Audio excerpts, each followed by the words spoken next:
Are graded video games finally going up again? Is the market finally recovering? We just had over $2.4 million worth of video games get auctioned, with results like a CGC 9.2A first print Legend of Zelda selling for $375,000, 9.6A plus Metroid Hang Tab first print for $125,000, Pokemon Red WATA graded 9.8A++ went for over $118,000. The last time this sold, by the way, same grade, same print, same everything, was $45,000. Mario Bros sold for $87,000, and even the original Halo got in on the fun at a sale of over $17,000. The auction had 254 total lots in it, and like I said, total sales amount of over $2.4 million worth of video games. So very quickly, I can say yes, this is the biggest video game auction we have seen take place so far this year, with some of the biggest video game sales results that we have seen in a long time. And while all of this sounds impressive and I'm telling you these big numbers, it sounds great, my big takeaway from this all is that I am cautiously optimistic. That's going to be the quote for the video here. I am cautiously optimistic that this auction may actually be signaling more people returning to the graded video game market, more money returning to the graded video game market, but there are also many caveats that go along with that, and this auction in particular, and frankly, some of these sales do give me pause as to if we're seeing something that's actually sustainable,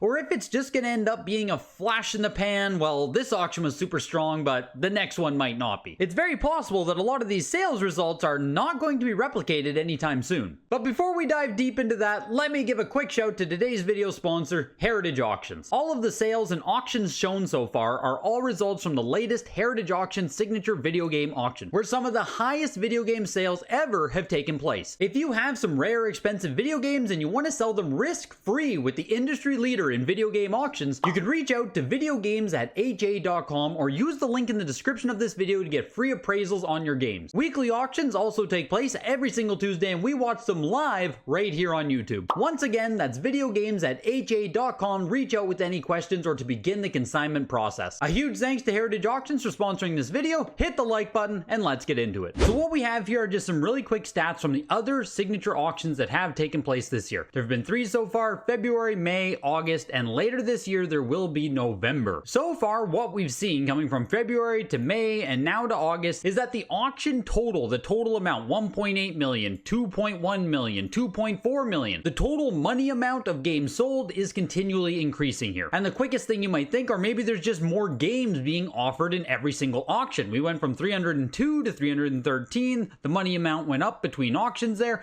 and then this latest auction though, we had 254, nearly 60 games less, and yet this auction total is about $330,000 higher. So yes, so far this year, this August auction that just took place is absolutely the biggest we've had. The average price of every sold game in the auction was almost $10,000. That's $6,000 back in February, $6,600 back in May. $9,500 in the auction that just took place. We had more games over $100,000, we had more games over $50,000, and we had more games over $10,000 than in the other previous 2 auctions this year. Now, generally when I make these market update, signature recap types of videos, I don't actually focus a lot of time in the 10,000 plus range, the 50,000 plus range, because generally speaking, there hasn't been a lot of action in that price range. A lot of this really expensive stuff, a lot of really expensive games still weren't getting much new action. It didn't feel like a lot of new money was entering into that side of the market. It felt like a lot of the comps were still going lower than what they were previously. But in the $1,000 to $5,000 range is where we were seeing a lot of market pickup, a lot of action. There was a lot of people participating in there. There were new people participating in that range. That's where a lot of my focus and analysis has been in the past year or two. Well, finally, with the results of this auction, I would say we've seen some uptick on the higher end side of the market. Like I said, an average price sold here of $9,500 in this auction, and that was led by this beautiful copy Legend of Zelda 9.2A first print CGC Dallas Fort Worth Collection Pedigree for $375,000. And that is huge. Like, that is a huge sale for this Legend of Zelda. $375,000 for any video game is an absolute huge huge sale. In fact, $375,000.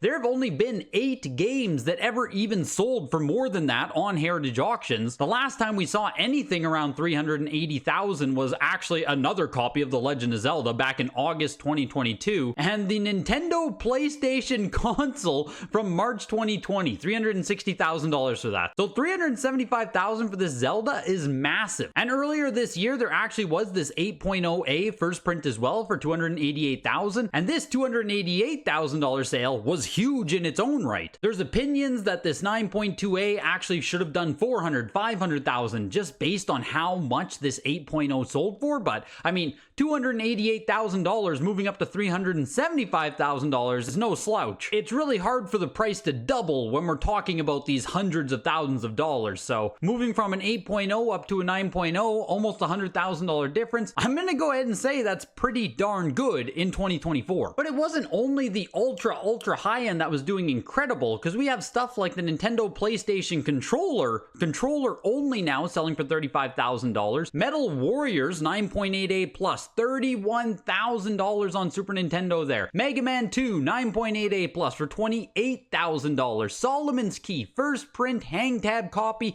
$25,000. Jack Bros for Virtual Boy 9.2A plus, by far the rarest North American Virtual Boy game that exists, published by Atlas, $20,000 for it. And like I said off the top, Halo here 9.2A for $17,500. This is like $10,000 higher than the last time it sold at auction. And there were a lot of games like that where we were actually seeing comps on this stuff going up. Legend of Zelda 2 9.8A plus for $27,000. Last time this sold, I believe, was $12,000. So this August signature wasn't just boosted by the highest end sales. Like obviously Zelda at $375,000 is going to skew everything upwards, but a lot of the stuff in the $10,000 to $50,000 range was also just incredible. Frankly, like some of those sales were incredible. And also with this auction, we have the Dallas-Fort Worth pedigree, which I made a little mention to there. I made a whole video talking about what this is, but essentially it was two brothers who collected games. They passed away. All of the games were put to an estate, and then they were put to Heritage Auction. And this includes incredibly rare first print NES games or Sega Master System in there. I think there's going to be Sega Genesis later.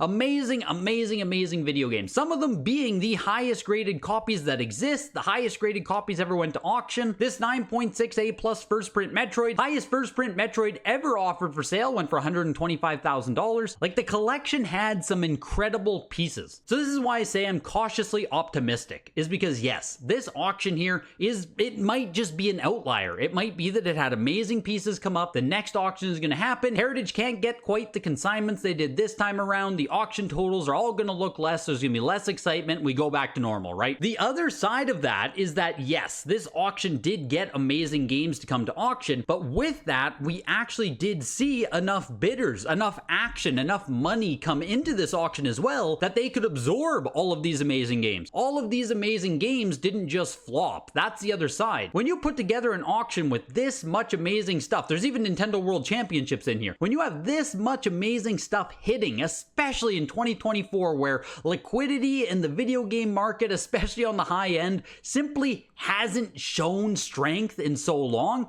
it's absolutely possible for this stuff to not do well. It's absolutely possible that it could have just done even poorly. And instead, we see stuff like Ikari Warriors first print hang tab go over $10,000. Mario Party 3 VGA 90 over $10,000.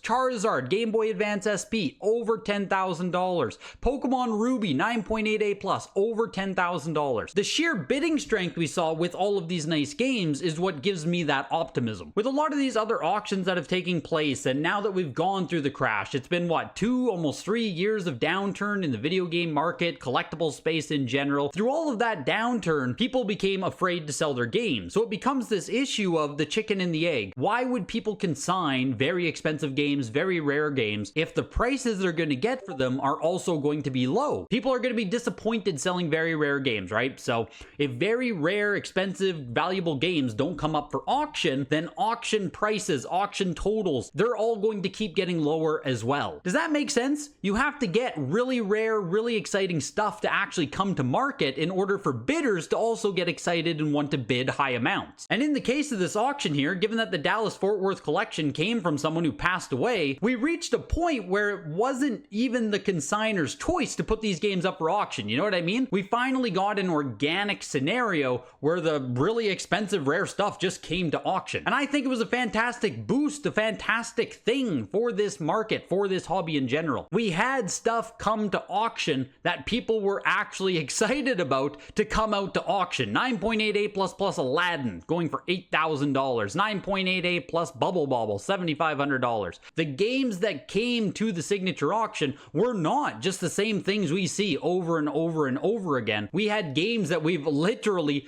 never seen before. And that's the kind of thing that gets excitement in the hobby. That's the kind of thing that gets people talking. So yes, I will fully say that this August signature had amazing stuff consigned, and it may well be an outlier, but it's really refreshing to see that the amazing stuff that did come up for auction did do really well. And that in itself should give confidence to both buyers and sellers that they can transact in this market without worrying about stuff just, you know, you don't have to worry about your stuff just tanking if you put it to auction. That's a really good thing. And with this auction as well, I will say that there were some results that were incredible, right? But I don't know if they're going to be replicated. I don't know if Kirby's Dream Land 3 and VGA 90 Plus will ever sell for $35,000 again anytime soon. Right beside it is a Pokemon Yellow 9.6A plus first print for $32,000. With this yellow especially here, it sold back in February for $8,000, $9,000, and it went unpaid. So this is the second time Heritage has auctioned it,